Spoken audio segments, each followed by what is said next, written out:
Many of you have heard of the anticipation surrounding Bitcoin and the August 1st UASF or User Activated Soft Fork. Well, in today's episode, we will dive into the trenches and discuss everything you need to know about the Bitcoin scaling debate. This is Donovan and welcome back to Crypto Advocate.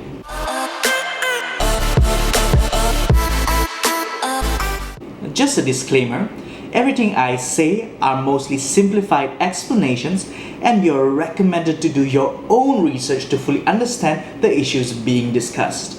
Let's talk about an issue that can literally and figuratively make or break Bitcoin.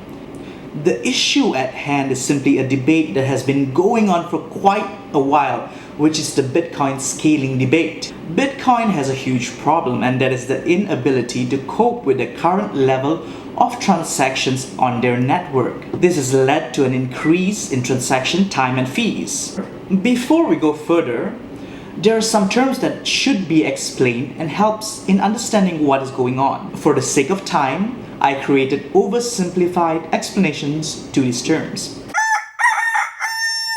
A hard fork is a permanent split of the blockchain. One block uses a new protocol while the other continues with the old protocol. So if Bitcoin hard forks, there could be 2 or 3 different Bitcoins. A soft fork is a change to the Bitcoin protocol, where some previously valid blocks or transactions are made invalid and the rest kept valid. However, the old nodes will still recognize the new blocks without needing to upgrade. To activate a soft fork, all you need is the support from a majority of miners. However, there's still a chance that Bitcoin could hard fork during a soft fork. To make it even simpler, imagine a class where all students speak one language.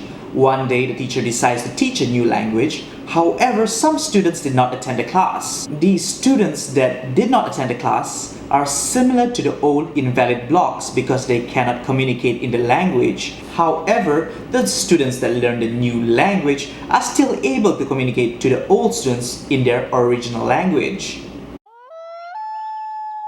SegWit or segregated witness is a type of soft fork that increases the block size by removing the signature data on the block and attaching it as an extended block, hence segregated witness.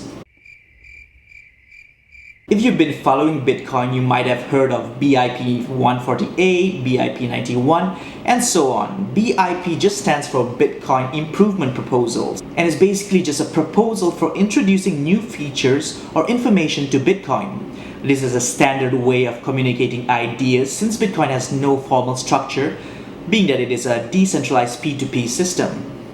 Alright, now that we understand some terms being used surrounding this debate, let's dive into what's happening. Going back to the scaling debate, there are many solutions that were proposed to solve this issue.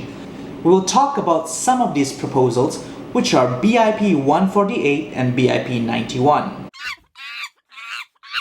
BIP 148 is the proposal that signaled for the August 1st User Activated Soft Fork or UASF. This proposal implements SegWit on blocks that support BIP 148. However, if a majority of miners do not signal support for this proposal, then the Bitcoin blockchain will hard fork, in other words, split into 2.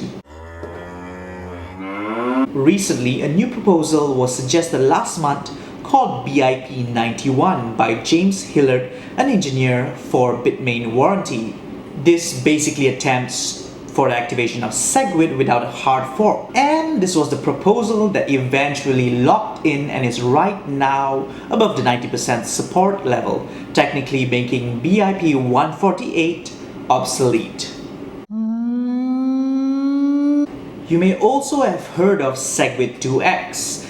This is basically a SegWit implemented Bitcoin running on 2 megabyte blocks instead of 1 megabyte, which is the current Bitcoin block size. Although there are things that could go wrong and the full SegWit implementation is still a while to go, the fear for August 1st has reduced and Bitcoin prices are back up. Alright, so another thing you might have heard is Bitcoin Cash. Basically, Bitcoin Cash is a fork of Bitcoin. Yes, Yes, there is gonna be a fork. Although BIP 91 has received over 90% support, there are still miners that are unsatisfied with how things are being dealt. So they decided to take things into their own hands and create a fork of the network starting Bitcoin Cash. What do you need to know about Bitcoin Cash? Well, if you own Bitcoins, I highly suggest, actually I strongly suggest, that you keep it in a wallet that you control that's private keys. Because when the network forks and there's Bitcoin Cash, basically everyone who owns Bitcoin are also going to have equal amounts of Bitcoin Cash, which you can decide to keep or sell. And if you would like to learn more about all the other popular BIPs, such as BIP 9 or BIP 141, as well as learning more about everything we talked about earlier, I have attached links that explains everything in more detail. As always, don't forget to comment, like, and subscribe. And until next time, this is Donovan from Crypto Advocate signing out!